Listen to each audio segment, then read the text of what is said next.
Čau, es esmu Mārtiņš no Ryobi Latvija, un mums šogad ir 30 gadu jubileja. 30 gadu jubileja ir mūsu bateriju sistēmai.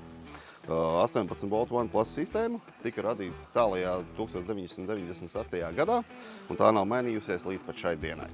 Šobrīd šie te akumulatoriņi vai mazi vai lieli dara vairāk nekā 200 instrumentiem, kas nozīmē, ka nav starpības, vai jums ir veca baterija, vai jums ir jauna baterija, jūs Ryobi instruments strādās tāpatās.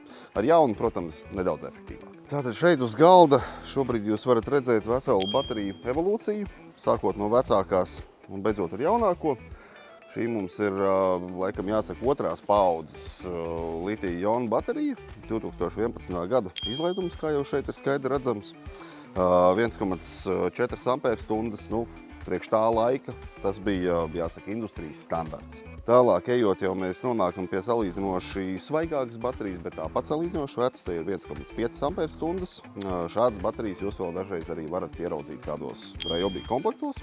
Attiecīgi šeit jau mēs esam nonākuši pie modernās baterijas, kas ir mūsu kompaktā versija, 2 amperstundas, maziņa, gana jaudīga ikdienas izmantošanai. Un tad jau pēdējais solis ir mūsu pēdējais veikums, kas ir Edge sērijas baterija ar pilnīgi citu litija-jonu elementu sistēmu. Daudz lielāka veiktspēja, absolūti nesalīdzināma ar visām pārējām šeit uz galda esošajām baterijām. Tad maziņa demonstrācija, kaut vai skaņas veidā. Mēs paņemsim 2011. gada instrumentiņu, ieliksim 2011. gada akumulatoriņu.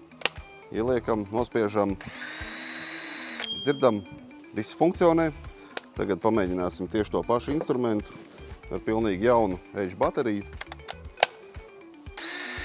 Mēs jau pēc skaņas varam dzirdēt, ka tā evolūcija ir ne tikai vizuāla, bet arī tehnoloģiska. Attiecīgi tieši tāds pats stāsts mums ir arī izmantojot šīs baterijas pilnīgi jaunā instrumentā. Mēs varam paņemt pilnīgi jaunu, pagājušā gadā ražotu instrumentu, ielikt iekšā veco bateriju. Viss darbojās, viss strādā. Un tieši tāpatās ieliekam iekšā jaunu bateriju. Un arī tieši tāpatās mēs dzirdam starpību. Neatkarīgi, cik vecs ir jūsu instruments vai cik vecs ir jūsu baterija, viņas tomēr ir savā starpā savietojums, instruments strādā, veiktspēja ir principā tieši tāda pat kā ar jaunu bateriju. Arī pēc 20 gadiem jūsu Ryobi instrumentam jūs joprojām varēsiet ielikt iekšā baterijas, jo šī baterijas sistēma nemainīsies. Svinot Ryobi OnePlus sistēmas 30 gadu jubileju, maijā iegādājoties jebkuru Ryobi instrumentu bez akumulātoru, jūs saņemat dāvanā šo te skaisto jubilejas akumulātoru un lādētāju komplektu.